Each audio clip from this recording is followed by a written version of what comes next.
Hey, welcome back to another episode of the She's Making an Impact podcast. I'm your host, Rachel Ngom. Today, I have brought on Marta Spirk, and we're talking all about personality styles, how to figure out what yours is, and then how to leverage it to make a greater impact, and also how to sell to different personality styles, what they need to be able to make a decision and buy from you.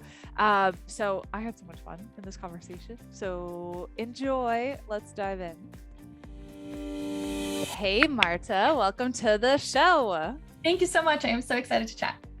Me too. So let's dive in. Tell us a little bit about you and what you do. Yes. So quick backstory. I'm originally from Brazil, born and raised. Oh, where in Brazil? São Paulo. Oh, yes. I was there in 2000. Oh gosh, 9. It was beautiful though. That's fun. Yeah.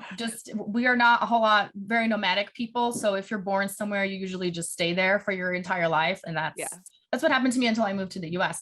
So I built a career of over 20 years in languages, communication, from a young age. I started teaching English when I was 14, got 2 degrees in translation, went on to become a certified court interpreter.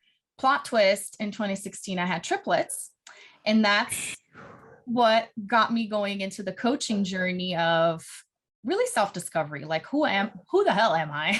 Yeah. What am I doing with my life? And what am I going to be teaching these kids or, modeling for them? And this passion for empowering other women to then figure out the same thing for themselves began into what I call now empowerment in their life and empowerment in business, and getting into marketing too, getting their voices heard, helping women with visibility, getting on stages, publishing books, standing out on social media, all the things. All the things while having triplets, which, yes. My kids are like, what are they, 7 years apart? And I still find, I'm like, I couldn't imagine like having 3 at one time. Yeah, nothing's easy. No. Oh my gosh. Yeah, Superwoman. That's awesome. Okay, so I definitely want to dive it. Can you hear my dogs barking? It wasn't too loud, just a little bit. Not too bad. I bark too. So. Oh my gosh. So there's gotta be like Amazon or something. Thank you, Amazon. But dogs, you can chill now. You can chill. They're great guard dogs. So there's that. Okay, so Enneagram. So for those of us who are not familiar with Enneagram, what is it? So the Enneagram is a personality framework. There's misconceptions that it's a test, because usually when you think personalities, you start, thinking Myers-Briggs, DISC, StrengthsFinder, and you think, oh, I'm going to sit down and do this test. It's going to tell me something about me. And then I can use this in casual conversation and never really touch this again. And the Enneagram has a different perspective on that, because it's supposed to be something you study your entire life. You get to understand all of the types so that you type yourself, ideally, by a process of elimination and observing other people's behaviors too, and being like, oh, they're probably more like this. So that it helps with relationships. So there are 9 types. And even though there are quizzes and tests out there, the best way is to either sit with an Enneagram coach that can help you figure out which type you are, or like I said, lifelong journey of geeking out. I love that. So where can we take the Enneagram test? Because there is a test based off of it, correct? That we can take to figure out what it is, like what we are. So if you just Google, there are paid tests that are more comprehensive and therefore more accurate. But there are free tests. I usually use a website called Eclectic Journey or Eclectic, something like that.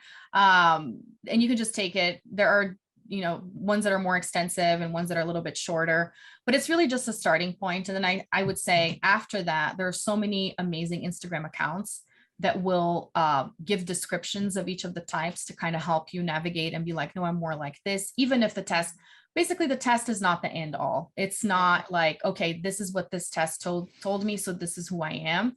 And that's where you should be looking at your own, day-to-day motivations and all of that to be like, no, life and death situation, I would prioritize this, So this is how you figure out in which category you land in more. Cool. So we take the test, we figure out what we are. How will knowing our personality style help us grow our business?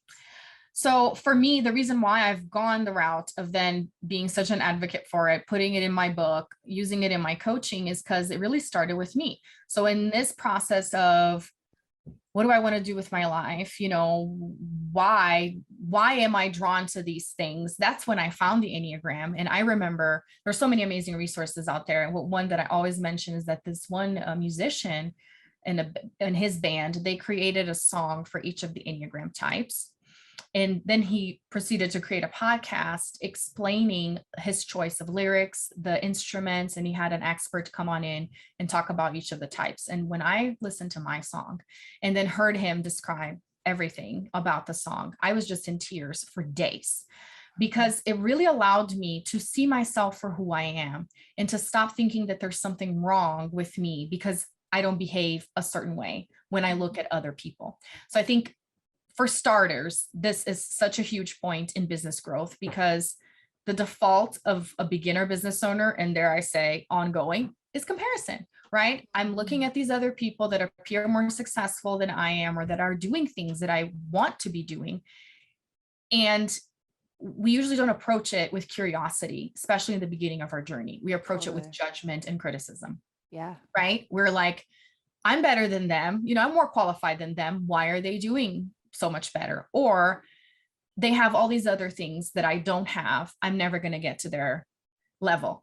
And all of this is such a lack of self-awareness, because you don't know that you're unique and that you have unique gifts, and that person is unique and has unique gifts. And so that's what they're leveraging, and that's what's working out for them.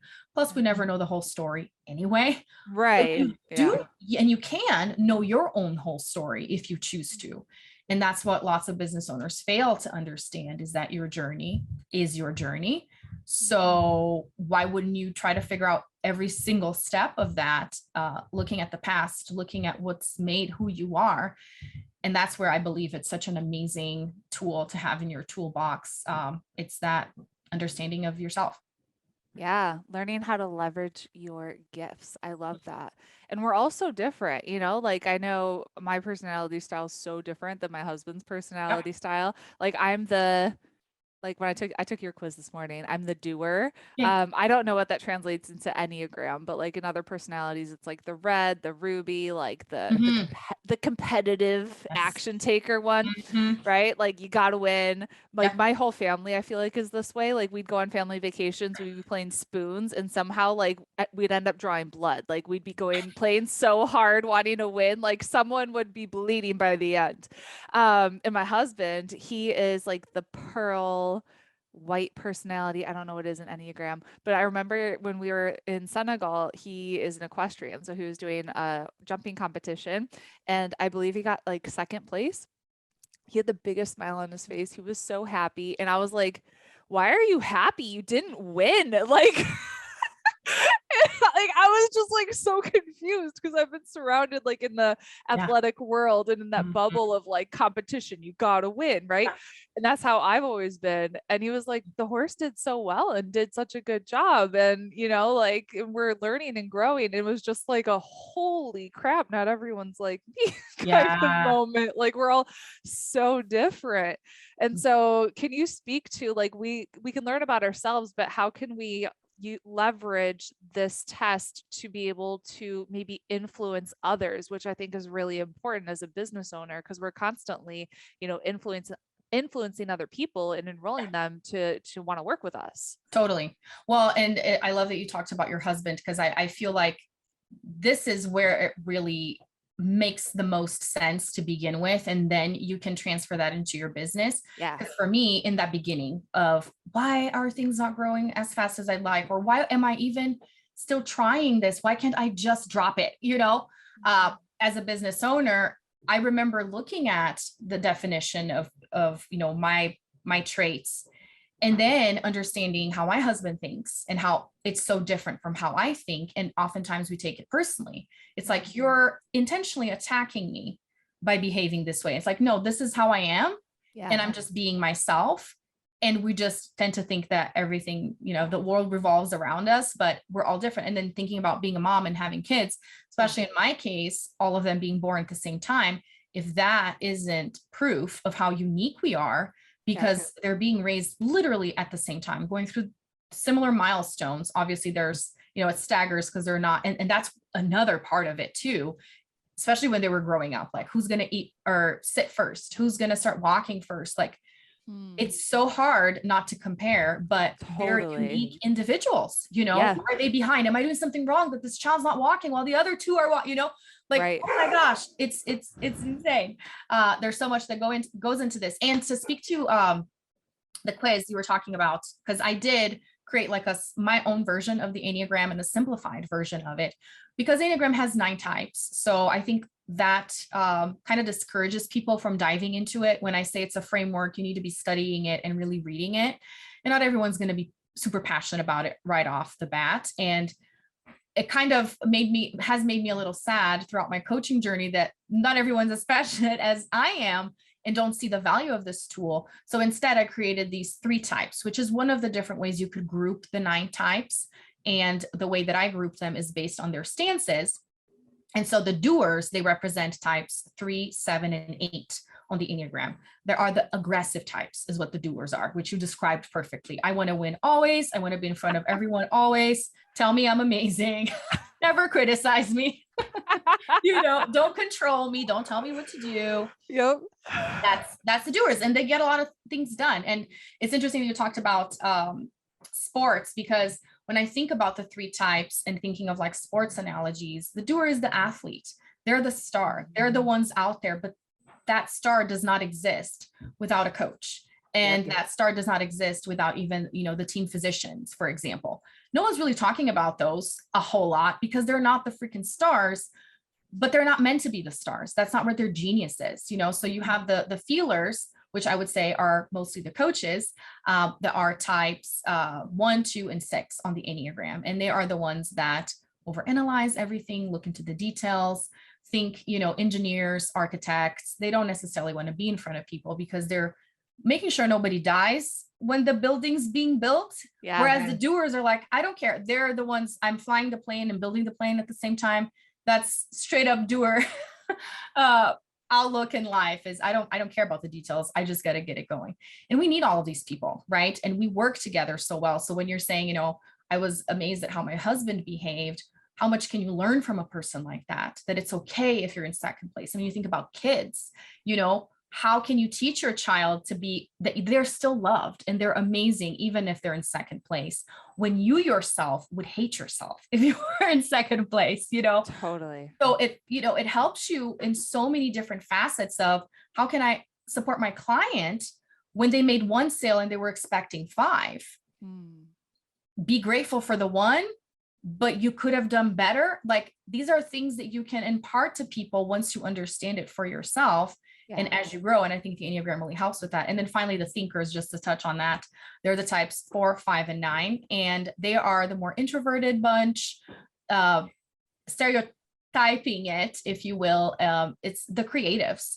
When you think an artist that likes being on their own and they have a brilliant mind, but exteriorizing it is really, really hard and engaging with people, that's what thinkers are. But we need those people because they are the geniuses of society, right? So there's no good and bad. All of them are great and all of them have weaknesses. And what I really like to say and what the Enneagram brings forward is if you don't know your strengths, they become your weaknesses. That's really what it is. It's, I don't know how to leverage them because I don't know them. So that's where that self-awareness is so important. I love that. Can we talk more about the strengths and weaknesses of each one? I love that you group the 9 into 3 because I think that makes it so much more manageable. Yeah. Like when I think about 9 types, that's why I haven't really dove. I'm like, how do you say this correctly in English? Dove into any. We'll take it. You speak multiple languages, so sometimes you have like the wrong one in your head. You're like, I forgot this word in English. So like I haven't dove into Enneagram because the other ones are only 4 and I'm like 4 I can understand. Right. 9 I'm like, oh, that's too much. So like being the doer, I know like one of the pros are like, we win, we're competitive. Yes. Like we have, like we make more money and like all these things, right? Mm-hmm. What I have learned about myself is that can come at the expense of the things that matter, of your health, of your relationships, it's burnout. So like I learned that the hard way, right? And so like, what are some of the positives, but also like the things that we should be aware of each personality style so we can leverage the good stuff, but Yes. also like just be aware of some of the tendencies that we might have of Yeah. each personality style. Totally. And surround yourself with all the types, right? So Yeah. you can learn from the other ones because they're really good at the other stuff that you probably are not very good at. And you nailed it. That's it for the doers.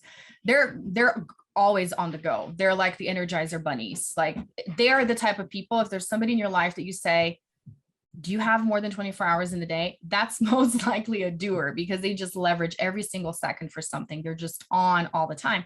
And that is their very downfall, right? Just like you said, burnout. I can't stop. I can't turn off. Just one more email, just one more call. And then you're living off of Snickers and Monsters. Like that's not healthy. And then No. what is your family getting out of the deal? A very cranky person because you're just, doing everything for everybody else for that accolade and for that recognition that it's just never enough, right? And so the feelers, and that's where I say doers can learn so much from the other types. So for the feelers, because the feelers, they are so much more analytical. They already know what slowing down looks like. That's their default. Which right? drives the doer crazy, by the way. I'm like, come on, let's go. Totally. And this is where it's so interesting in a business setting, whether it be with a team or with a client. We were just talking about this before, like you sit on a call being a doer with like a thinker or a feeler on the other side, and they're just like lifeless out there, like not lifeless, but compared to you. And you're like, totally. Am I overdoing it? Am I overwhelming this person? Do they maybe they don't like me because they're just sitting there, but they just operate at such a different speed. And you can see it right away. It's just crazy. And then if you have two doers talking, it's hard to take turns and it's hard to even, But I love it with another doer, like, especially if we're doing, let's say, like an enrollment call with a doer. I'm like, oh, you're my people. You're like a fast action taker. Mm-hmm. The thinkers and the feelers, they're like, no, I'm not so sure. Yes. Like, I need to process it. Yes. And I'm like, what you got to process? Yeah. Take Yes action. or no? Let's go.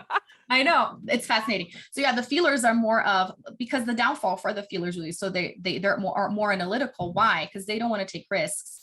And they don't want to fail, and they don't want things not to work out. They don't want to make a mistake. That's really what it is. Yeah. And doers are okay with making mistakes if it moves them forward. And that's such a great characteristic and trait to have as a business owner, but it can also be, very impulsive because you're not taking the time to actually think things through. Sure, you're going to learn from it, but the wiser, the older you get, you start getting more characteristics of feelers to then weighing the pros and cons. So if you think about doing a pros and cons list, that's 100% a feeler, because doers don't have time to make lists. No, I've never made a pros or cons. I'm just like, let's go. Exactly. So that's my husband will, though. My husband, yes. He's the one that kind of like decision making with big things. He's the one that's analyzing, like when we buy a car or we're looking at buying a tractor, he's looking at all the different angles, and I'm like, let's just do that one. Right. Totally. Or reading all the reviews. That's what my husband does. Yes. Buy something my husband too. I don't read anything. Like, it's good price. Let's do it. I've been looking now more. So let's see how many stars. Like, I've been learning, taking some cues from the feelers, but that's really what they have going for them. Like, we need those people. And that's, again, going back to my silly example that I always use, is you wouldn't want to walk under or on a bridge that I built. I don't have the time to look at the details and make sure it's going to stand on its, structure. Yeah. But that's why we need those feelers, because they're going to be looking for the cracks. They're going to be making sure that everything is in its correct spot. Again, they do not tolerate mistakes. But then can you imagine the inner critic of this feeler? And that's why they don't take action, because they stay paralyzed. What if this happens? Worst case scenario. They're always looking out. And when you think of different professions out there, that's what we need out from them, is let me think of everything that could go wrong so we can get prepared. And that's what, as in, like, we have entrepreneurs that are listening to this. What if we have a feeler entrepreneur and they're like, oh crap, like, can I really be successful then? Mm-hmm. What would you say to them? I would say surround yourself with doers so that you see the parts of you are going to become very, very clear and magnified, that are still holding yourself back, and also honoring that you have amazing things that the doers lack. just like what I was saying, everyone can be successful. And this is one of my favorite things. I did a training once talking about pulling celebrities, because obviously you won't know exactly what their Enneagram type is unless they go and take the test and publicly announce it. But there's so many assumptions out there, and people say, Tom Brady is this and J-Lo is that. And I love looking at celebrities because we see their behavior publicly, and it's clear to see how they behave differently. So when you look at like Sandra Bullock, or what's the other one that I usually use as an example, Julia Roberts, they don't behave the same way as J-Lo. Very wildly successful people, but they like to be more private. You have lots of private celebrities. You barely ever hear about them or what they're doing with their lives. Still successful. They just don't care to be seen and talked about. They're still making money. Yeah. They're still being successful. And it's just the way that you're built, and it's just your personality. So yes, anyone can be successful. I mean, when you think Mark Zuckerberg or all the other introverts out there, right, making bank, Elon Musk, yeah, but they're not shaking their butt and you don't have to shake your butt to be successful. Exactly. You don't. It's really leveraging your gifts. That's really what it is. That's what I love so much about the Enneagram, is honoring who you are naturally, surrounding yourself with people that can fill in those gaps because you can't do it alone, and moving forward. Yeah. Honoring. And I saw this just yesterday. I was watching a TV show, and somebody said, what's really good about this person is that he knows what he's not good at. I mean, if you really know what you're not good at and you own that, and then obviously know what you're good at and own that, that makes you such an amazing asset to the world. Because then you're just going to let other people take the lead. And when you think about growing your business, delegating, right? You have to own the fact that you're not good at everything, that you don't have a billion brains and eyes and hands, and other people can do it faster than you because they're going to be focused. So, oh my gosh, I could talk about this all day, but let me get to the thinkers, because the thinkers are a little bit similar to the feelers in the sense of action taking is not a priority, but for different reasons. So while the feelers are risk assessment all the way through, let's not make a mistake, please. Let's not take risks because what if? And entrepreneurship is everything is a risk. Life is a risk. Open your eyes, don't know what's going to happen, So you can't really foresee that or prevent it. And that's the beauty of it, is the surprises. For the thinkers, a lot of it has to do with coming up with those things in their minds and being afraid of the rejection and being afraid of the criticism, not in the sense of I'm going to look bad. That's a doer thing. I don't want to look bad. That's a doer thing. The thinker doesn't even want to be seen. It's like, please let me be in the behind the scenes. You don't even have to credit my name. But they want to contribute to society. They want to, because they know that what they have is going to be very valuable because it's probably innovative. Because they're so introverted. I mean, can you just see the difference? A doer doesn't have that much time to think something through in much detail. A thinker does. And that's why we need those people with those amazing ideas. But then the doer goes out and they put it out in the field. I'm immediately, like, in my head, I'm thinking of all of our team members and how we have, like Michelle in customer service, who, like, she loves being behind the scenes, and then, like, she doesn't want to really have her video like out there, like doing the lives like me. I think that would freak her out. Ariana, like, she's very, like, the detail oriented. She's our OBM, so, like, she does all the very nitty gritty detailed techie tasks and everything that drives me nuts. Like, you couldn't pay me enough money to sit down and do, like, all of those things.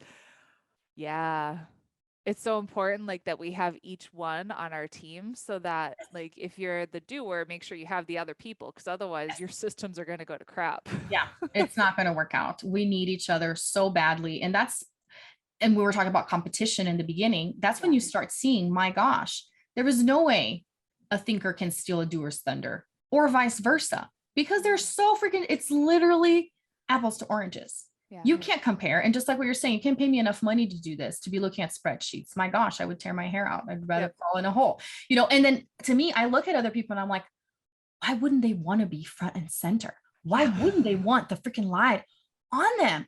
They would die. They can't handle it. They're not built for that. Why wouldn't you want to be famous? Are you crazy? Yeah. And for them, it's like, why would you want to be famous and have people looking at you? That's weird. Yeah. Oh, it's so good. It's so good. Did we go through each one, the We did. pros, the cons? Okay, I just wanted to make sure because squirrel sometimes. Yeah, totally. Doer problems. I love it. Okay, let's say we want to enroll people into our program. So let's say we're Mhm. making an offer. We're on like a webinar or something like that. We're making an offer. Yeah. How do we appeal that offer to each personality style? Because obviously, like, you're not going to have just doers Yeah. on. Wouldn't that be nice though if you I only know it had would. doers on the They're webinar? impulsive. They don't care about anything. They just buy. Oh my gosh, that would be sweet. But Yeah. like, how do we structure an offer in a way that it appeals to all personality styles? Yeah. So this has been so much fun for me to break it all down because it makes so much sense. And the more feedback I get from the types, they say, oh, I never realized that this is how I act. I'm like, oh my gosh, I struggled. So for feelers, remember they are scared crapless of making a mistake.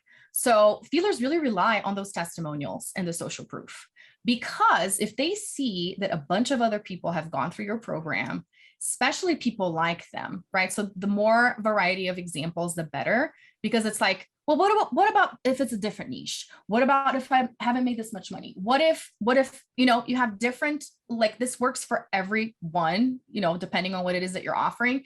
You make them feel safe because ultimately, if you're trying to avoid risk, what are you looking for? You're looking for safety. Is this going to be a good investment of my money?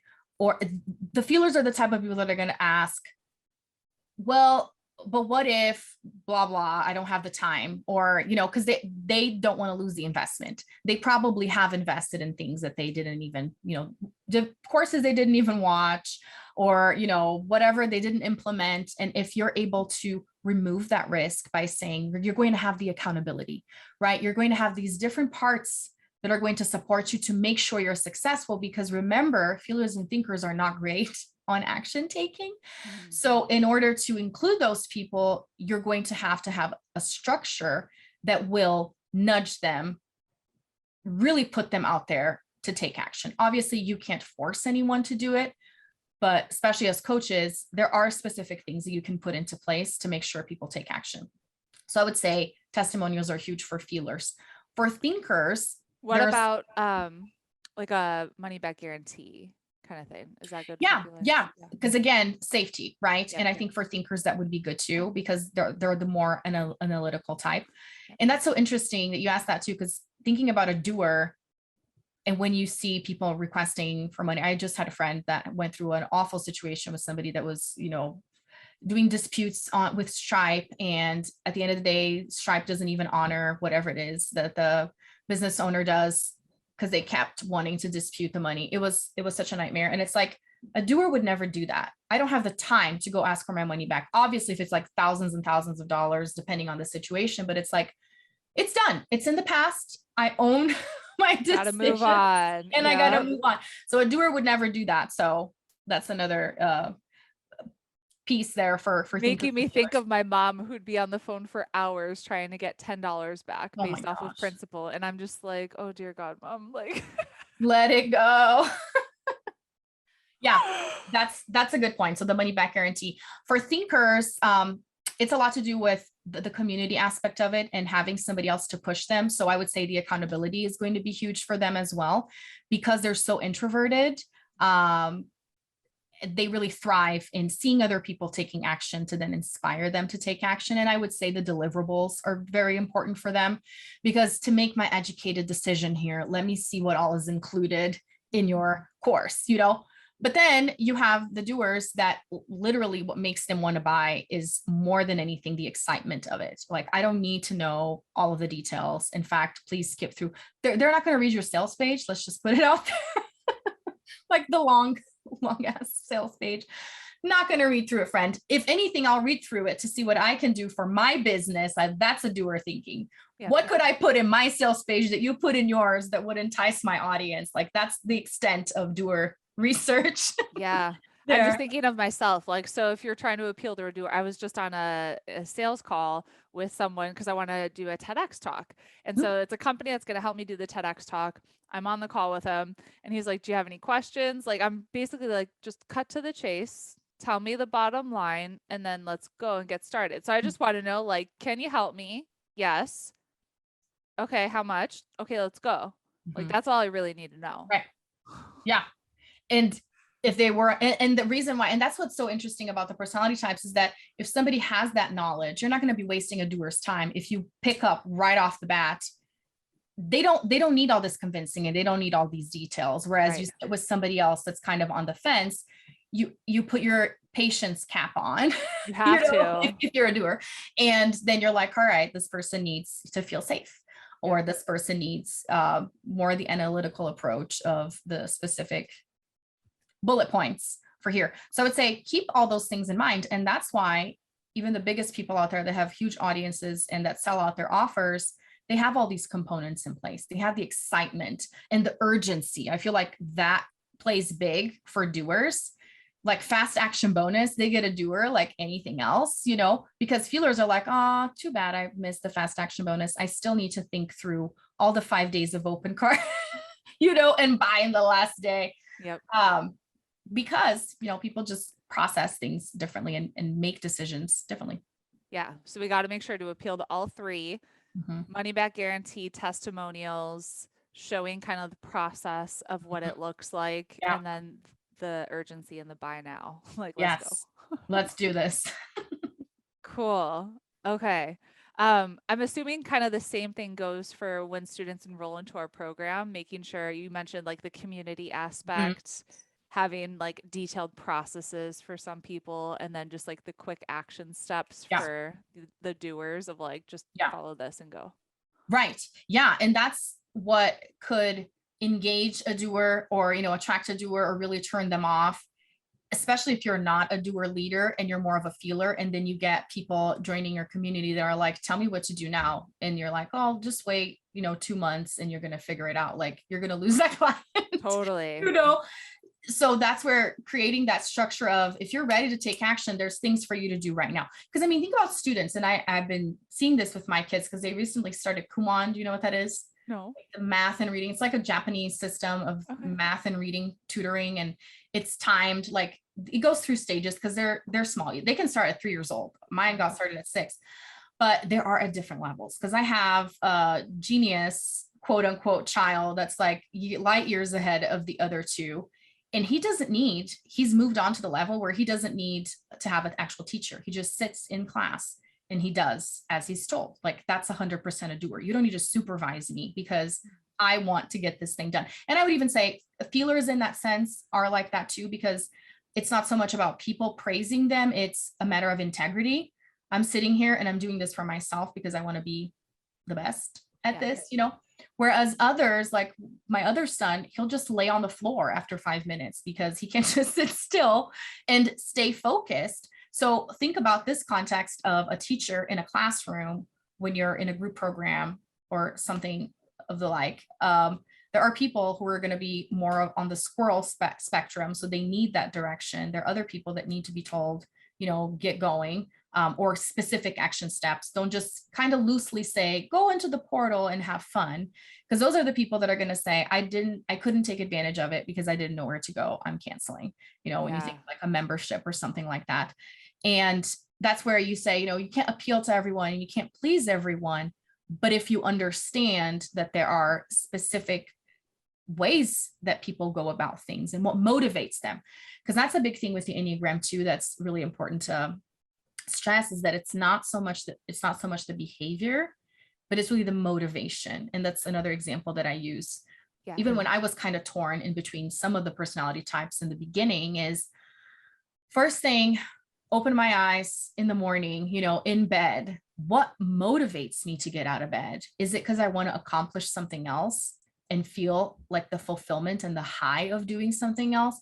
Or is it because I want to keep my promises and stay in integrity? Or is it because I just want to have fun and I don't care where the wind blows and takes me? Like this should let you know what your priority is. And even when we're talking about your husband, right? When he wakes up and he opens his eyes, his priorities are probably very different, the motivations than yours. And this is so helpful for understanding clients, for understanding yourself when you're building your business too, and being like, this is really what motivates me. So if I'm dragging my feet with a certain activity, how can I spin it in a way that will drive me to actually accomplish this. Yeah. Cool. So I want to talk about like knowing the negatives of, so let's say like the doer, Mhm. because I think about myself when I became aware of my personality style, Mhm. I don't want to say I shifted out of it Yeah. necessarily because I still have a big part of it, but I started to kind of take on some of the other personality traits Yeah. to balance myself out a little bit. You know what I Mhm. mean? So like Yeah. being an entrepreneur became a little bit more detail oriented and looking at the Yeah. numbers because you need to know the numbers to Yes. grow, right? Um, and then also just like setting boundaries up, like with clients, with myself, with my cell phone, to put like those boundaries so I don't turn into a workaholic, Yes. right? So can we talk about just some of the things that you can put in place, or maybe adopting some of the other personality traits so you Yeah. are more of a balanced individual and you're not just like stuck in your one, because you don't have to be like stuck in that one personality. Like you Right. could, not that you're going to take up multiple personalities, Yes. but No. like but like you can learn to adapt some of the positive traits of the others Yes. once you're aware of them. Yeah.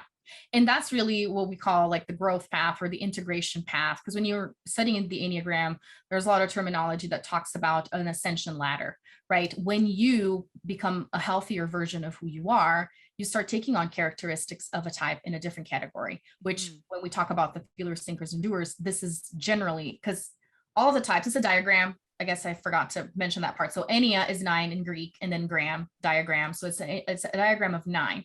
And all of them, these 9 points are interconnected somehow. And when you look at, for example, I will use mine, type 3 on the Enneagram. When I'm at my unhealthiest or at most stressed, feeling extremely challenged, I tend to take characteristics of an unhealthy 9, which is lethargic. I don't want to do anything. I'm just going to lay here because I'm depressed, which is so unlike me, right? Because I'm always doing things. So if I'm really not feeling good, and that's a default. Now, when you're integrating your strengths and you're really aware, just like what you said, right? There are things about me that are not productive, that are not helping me to achieve the things that I want to do as a very much an overachiever.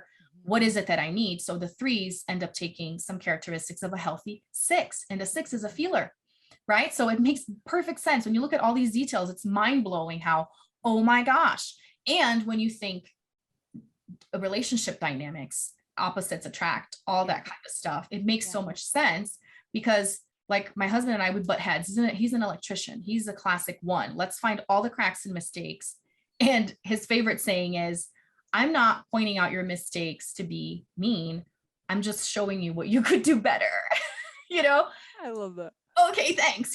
But that's really where he's coming from. It's Yeah. not from showing you that you're a horrible human being. As a doer, you can take that extremely personally, right? Yeah. But it starts with that awareness, because oftentimes we're like, there's something about me that is not being conducive to my growth.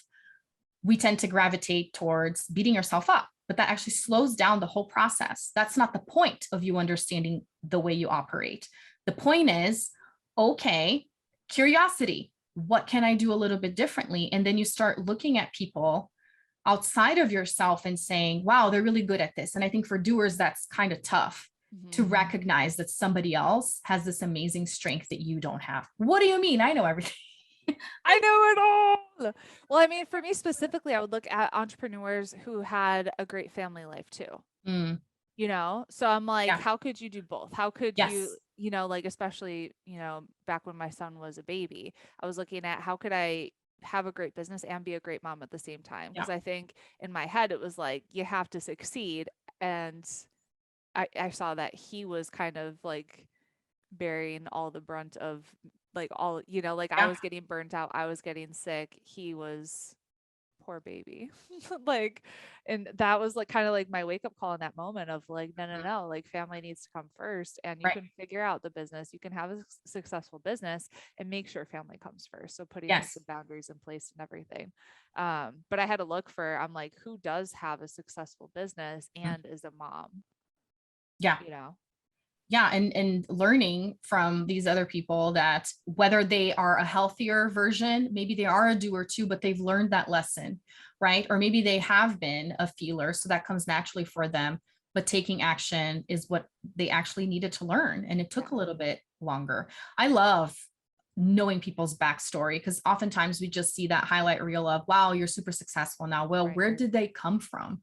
What are the challenges that they had to overcome? That's not usually talked about. We need to go dig into that or read those biographies so that we are inspired to understand that the timeline is never linear, and we can't really compare the timeline because our situations and journeys are so unique. And that's where I'm such a proponent of the whole forgiveness aspect in all of this, because we're so quick again to judge or even look back and be like, what was I doing? I was neglecting my family. But that's really the path of a doer. It's like, until you come to that breaking point, Yep. you're not going to listen to anyone, you know. Yeah. It's going to take that. It's going to take that for you to be like, oh my gosh, but what are the lessons that your family has learned from that? You know, what are the lessons that your child has learned from that?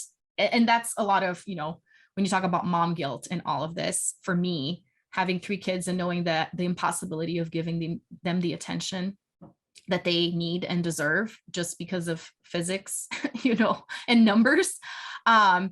It's giving myself that grace and knowing that everything that I'm learning right now, I can help them with when they're, you know, losing that game or when they're getting rejected, is saying, because many people coming into business, they're like, I'm doing this for my family. I'm doing this to show my kids what's possible. And that's great. But that never really felt like the it factor for me, or the why. And the more I've gone in my journey, I've been understanding that me being brave and putting myself in these challenging situations is what's doing the work for me to then tell them. I'm not just telling you this because that's what parents tell kids. I've been there. I've been rejected more times than I can count.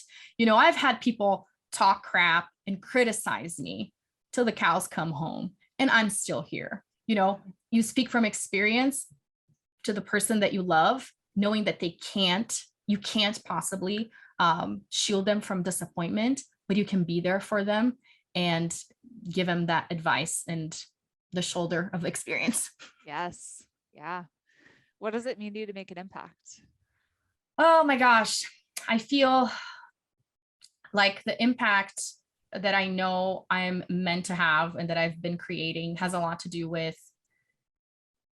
everything that we're talking about. Understanding that your success and your happiness, they're in your hands. I talked so much about personal responsibility, right? And if more of us understood really like in our bones that the only person keeping you from what you desire is yourself, like what would the world look like, right? Regardless of being a doer, a thinker, or a feeler, it's like, let's stop pointing fingers and putting blame on people, and let's own what we can control. And that's ourselves, you know, and let's learn the tools and collaborate to overcome adversity, and just keep going, and not ever seeing failure as a stopping point, but a stepping stone. That's the message, and that's the impact. Yeah. What's one of the best books you've read?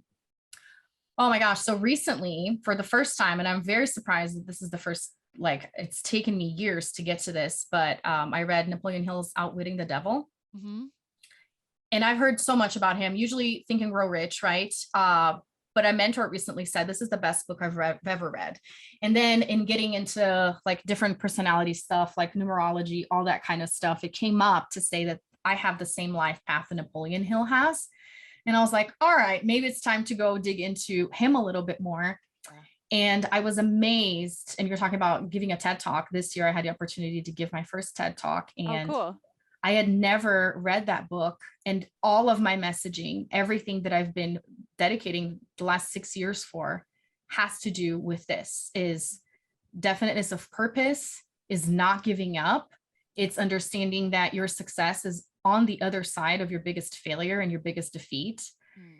Because to me, that's been my journey, you know, with having triplets and thinking, this is the end of my life. I could have been so much more. I could have done so much more. I love my kids, but I had bigger plans. And then saying, no, Marta, you don't understand. This is it. This is you leveraging this situation to create that impact, you know? So that's a lot of what I talk about. And that's a lot of the message. I was like, oh my gosh, if I had read this book before, I would have been afraid of giving my talk because they would have thought I was just copying his book. Oh my gosh, that's funny. But it's that collective, you know, knowledge of, you just got to keep going. Yeah. Where can we connect with you? So I'm everywhere, social media. Just look for Marta Spirk or The Empowered Woman. I have the podcast, the book, The Empowered Woman, free Facebook group, and also my membership, The Empowered Woman Community. Just hit me up. Cool. Well, thank you. I had such a fun conversation. Thank you so much for being here and sharing your wisdom with us. Thank you.